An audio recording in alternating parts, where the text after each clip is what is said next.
तो बच्चों yes clearly सुनाई दे रहा है। तो बच्चों आज लोग हम आगे बढ़ने वाले हैं चैप्टर नंबर 7 का जो सेंटर ऑफ मास है of centre of mass of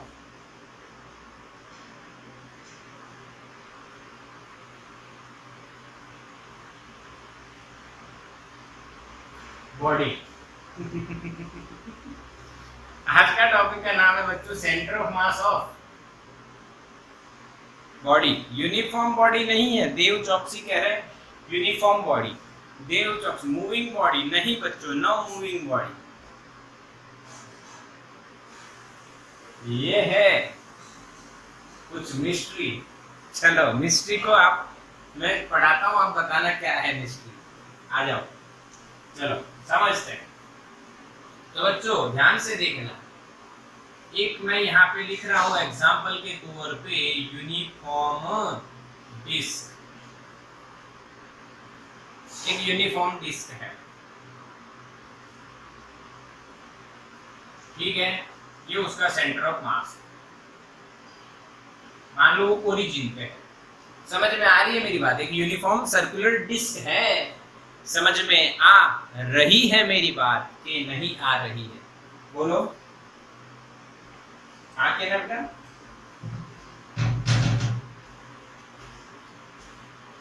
क्या मेरी बात समझ में आ रही है?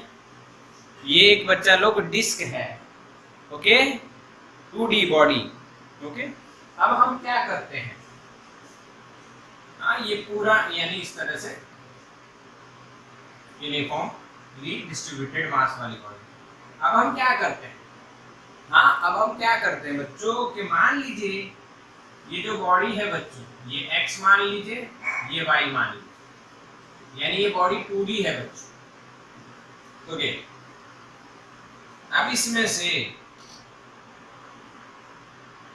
यहाँ ओरिजिन पे इसका सेंटर ऑफ मास है। अब इसमें से हम लोग क्या कर रहे हैं, अगर बच्चों इतना सा पार्ट इसमें से रिमूव कर दिया जाए, इतना सा पार्ट रिमूव कर दिया जाए,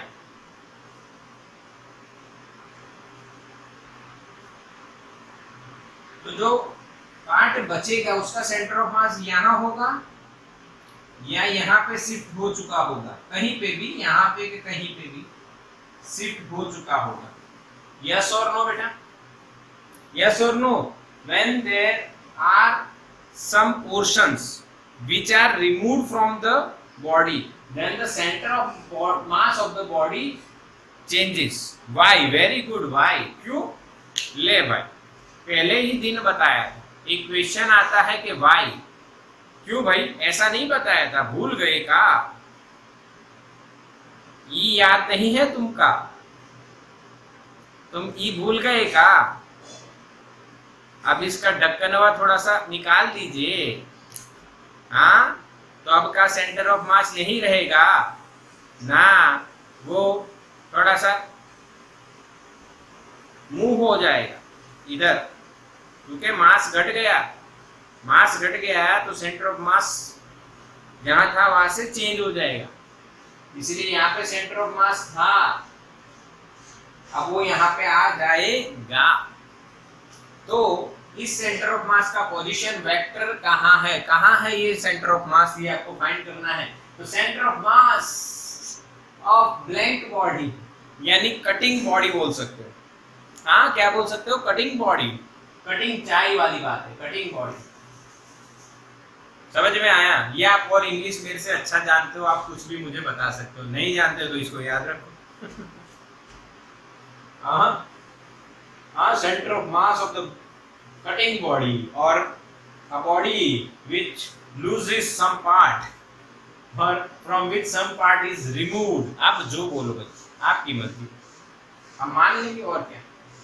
तो भाई इसका फाइंड सेंटर ऑफ मास और वी कैन से C2। क्या बच्चों समझ में आया क्वेश्चन कि नहीं आया? Yes yes yes.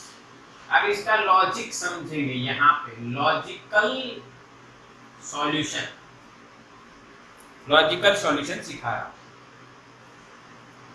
क्या बच्चों ये पूरी जो डिस्क है,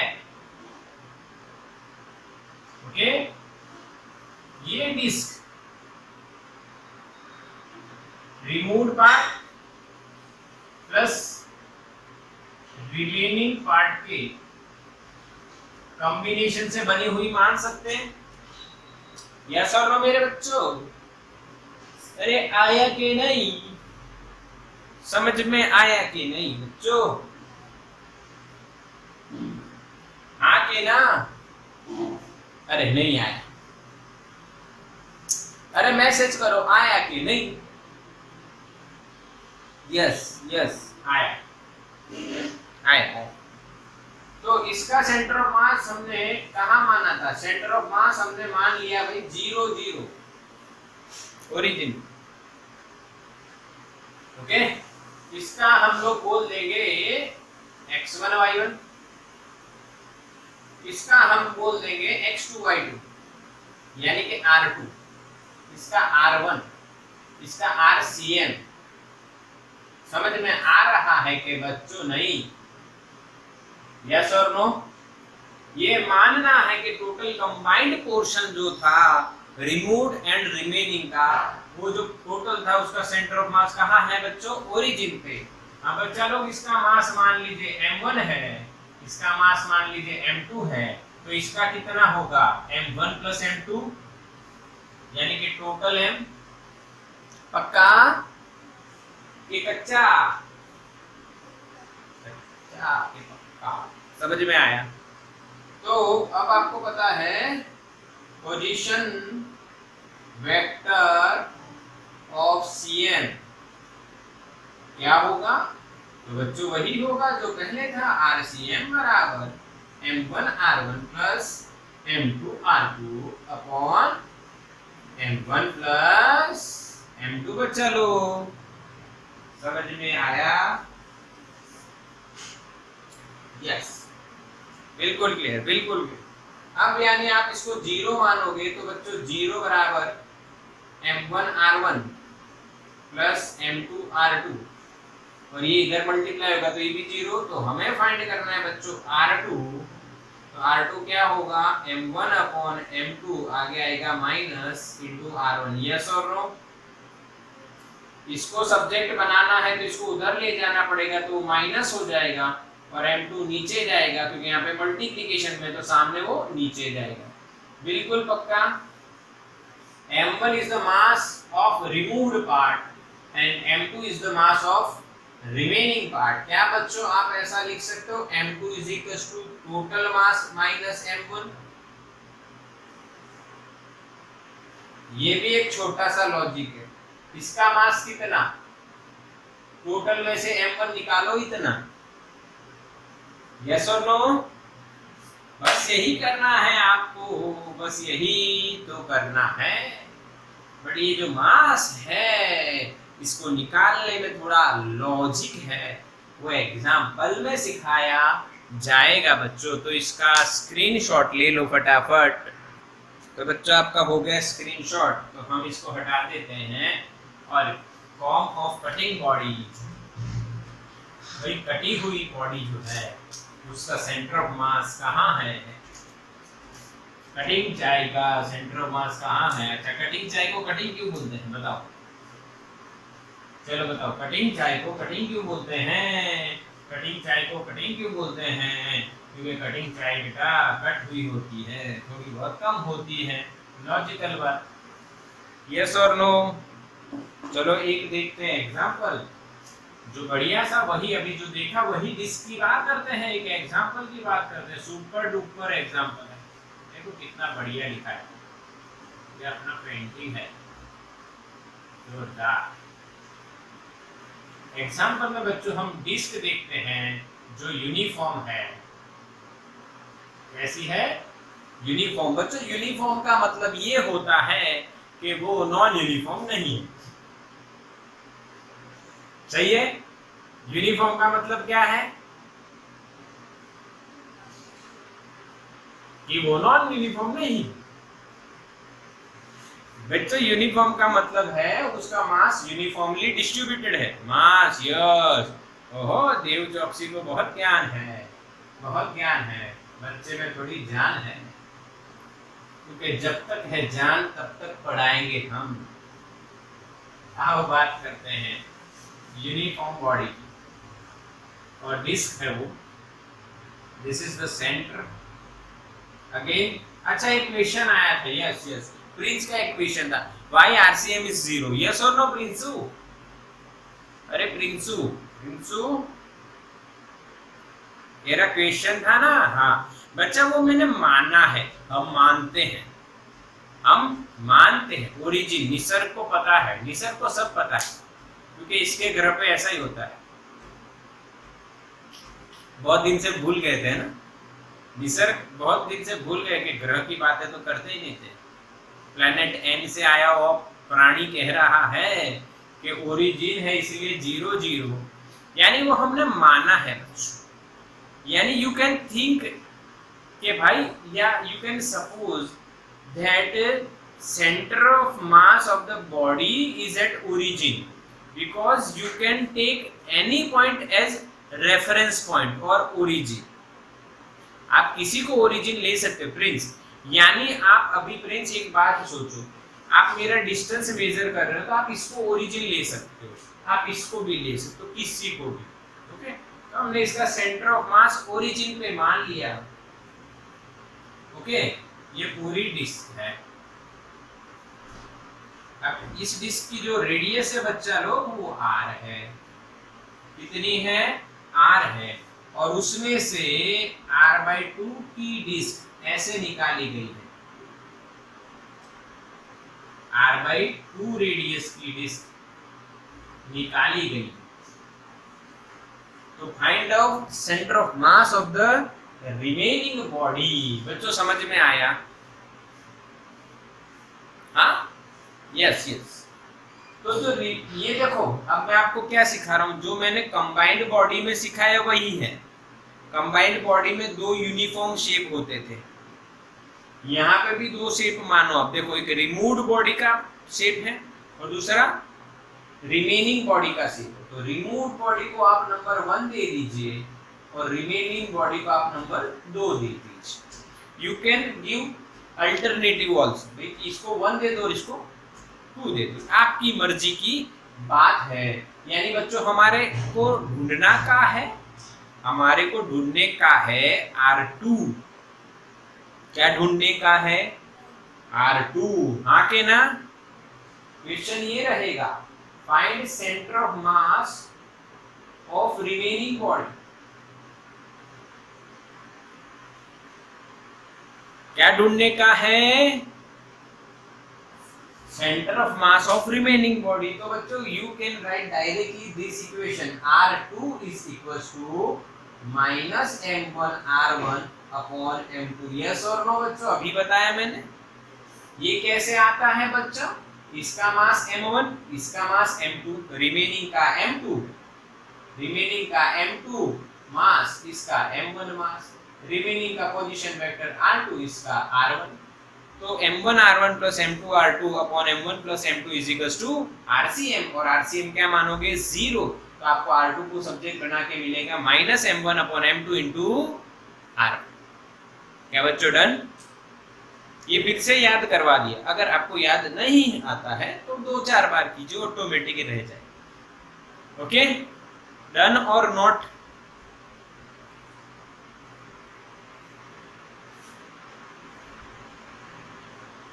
डन डन डन डन। चलो बच्चा, अब आती है बात कुछ लॉजिकल। m1 कितना? तो बच्चों, ढूंढने का तरीका सीखिए। m2 कितना? m2 ढूंढने का तरीका सीखिए। m2 तो सरल है, पर m1 थोड़ा सा विकट है। विकट का मतलब जो विकट है, विकट है, जो कट है। देखो, चलो कैसे है, कैसे है देखो। अब आपको लॉजिक क्या लगाना है बच्चा? रेडियस देखो, ये जो मास है, डिस्क जो है, अच्छा डिस्क कौन सी बॉडी होती है? 2D या 3D या 1D? 2D। बहुत पतली डिस्क है, 2D बॉडी। 2D बॉडी होती है यानी उसका जो मास है वो एरिया पे डिस्ट्रीब्यूटेड होता है। मास किस पे डिस्ट्रीब्यूटेड होगा? एरिया। 1D बॉडी होगी तो मास कहाँ डिस्ट्रीब्यूटेड होगा? बोलो, मैसेज करो। 1D बॉडी मास किस पे डिस्ट्रीब्यूट होगा? लाइन पे। 1D में लाइन, 2D में एरिया, तो 3D में क्या आएगा? 1D में लाइन, 1D में लाइन,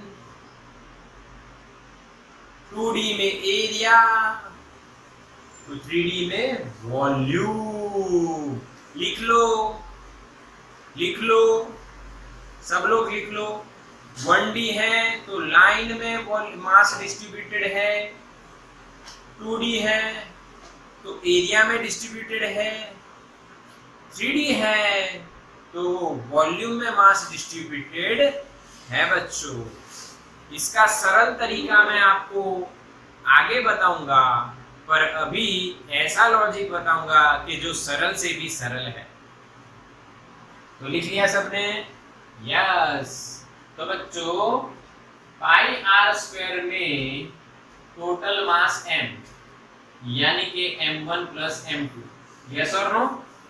ये पाई आर स्क्वायर पूरी डिस्क होती तो टोटल मास कितना होता? m1 प्लस m2 यानी कैपिटल M। पर जो कटिंग पोर्शन है बच्चों उसकी रेडियस है r/2 का स्क्वायर। कितने में कितना मास है? m1। तो m1 कैसे निकलेगा? m into pi r square by 4 upon pi r square. तो we will get m/4 as m1। समझ में आया बच्चों? समझ में आया बच्चों?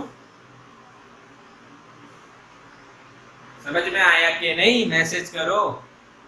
आया समझ में? यस। देखो, इतने में इतना तो इतने में कितना? ई तो आता है ना। 1 रुपए की 2 चॉकलेट तो 5 रुपए की कितनी? बोलो फटाफट आंसर दो। 1 रुपए की 2 चॉकलेट तो 5 रुपए की कितनी? 10। Very good, 10। वेरी गुड, आता है ना? बस यही करना है। पूरे एरिया का मास m, तो रिमूव्ड पार्ट का जो एरिया है उसका मास कितना? तो भाई रिमेनिंग पार्ट का कैसे लिखोगे भाई? m माइनस m1 लिखोगे यार। हाँ के ना? यार मेरा अभी 80 kg वेट है, मैं जिम जाऊं दौड़ू और मेरा 10 kg रिमूव हो जाए तो बचेगा कितना? 70। Yes, simple logic. m minus m/4, 3m/4। This is m2, this is m2।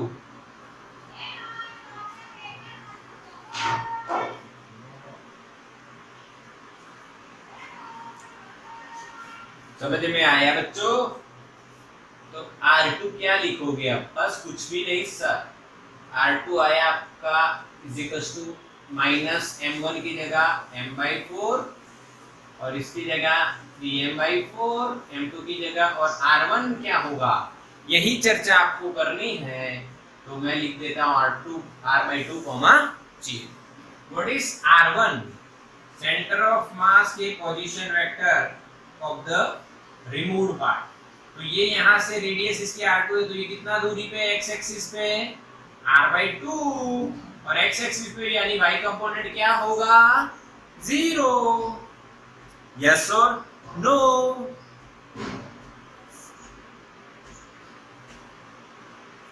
Yes और नो?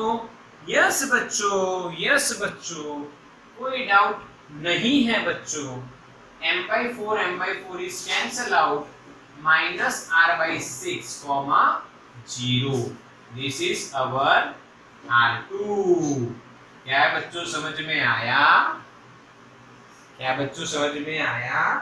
क्लियर के नहीं?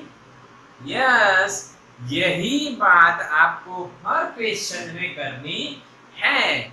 ये अपना ओरल सेक्शन भी आप इसको मान सकते हो। ओरल कैसे?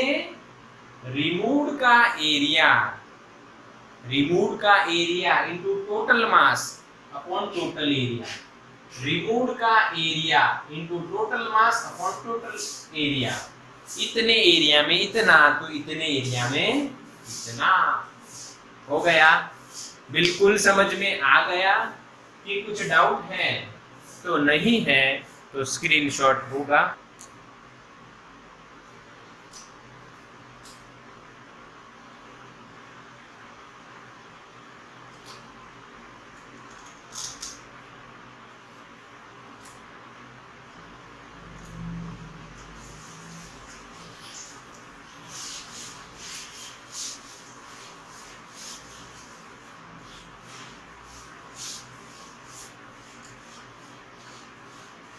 तो बच्चा लोग आगे चलते हैं।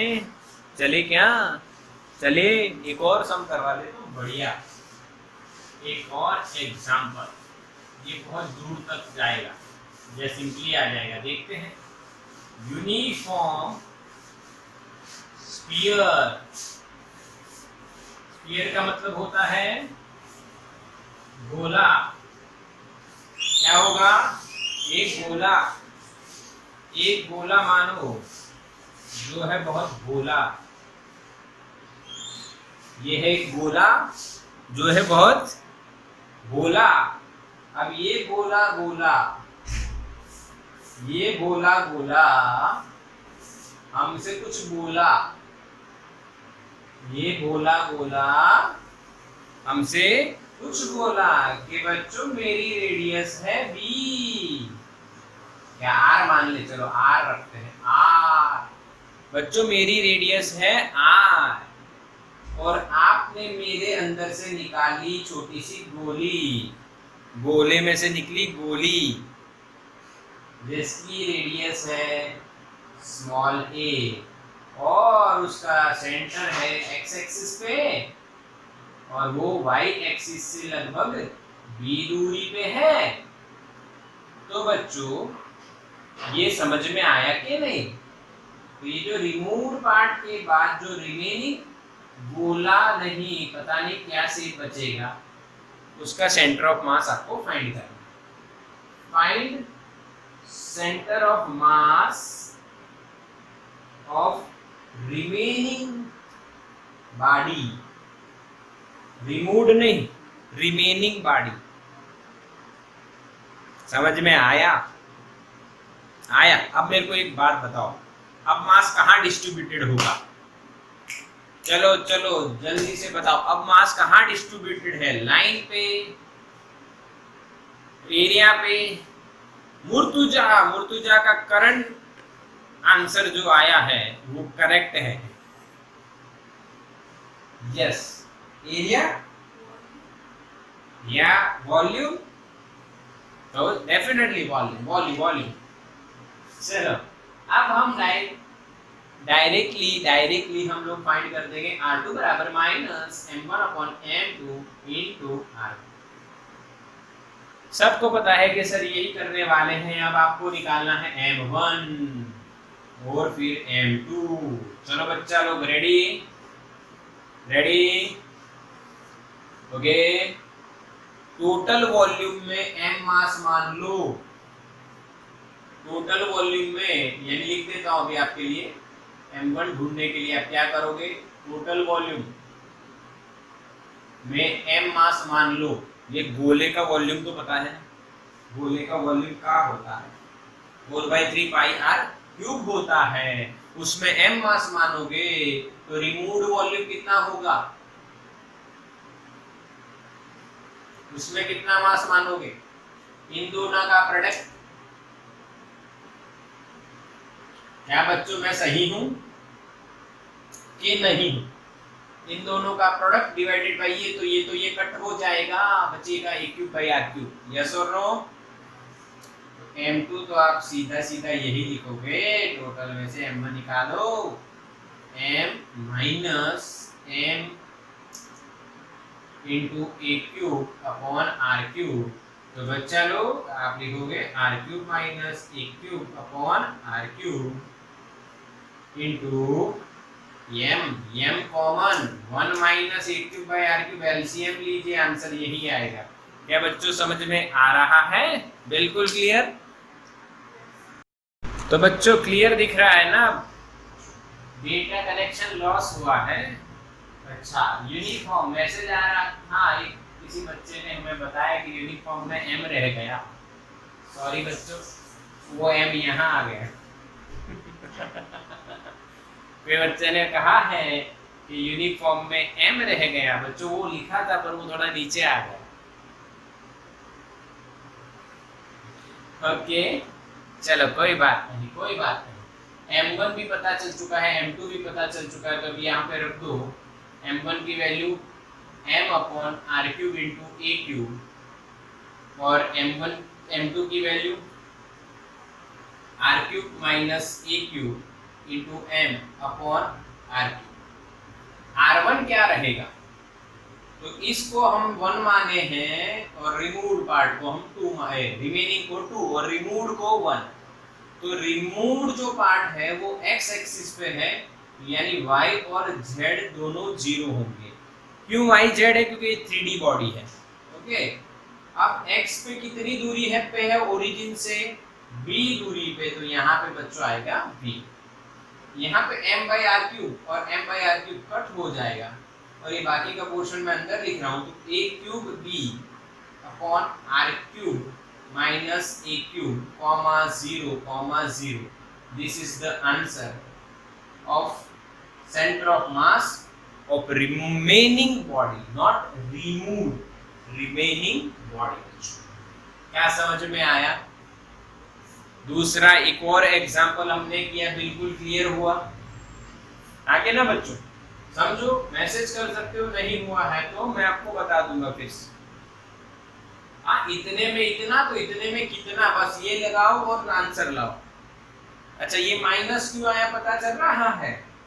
ये इधर से मास निकालोगे तो सेंटर ऑफ मास इधर चला जाएगा, यानी 0 के उधर साइड x डायरेक्शन में, यानी माइनस आएगा। पक्का बच्चों? यस और नो?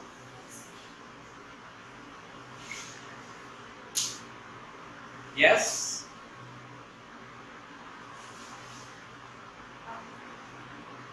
डन? स्क्रीनशॉट ले लो, जल्दी से लो। कोई मैसेज नहीं आ रहा, इसका मतलब सही से समझ में आ गया। Take the screenshot.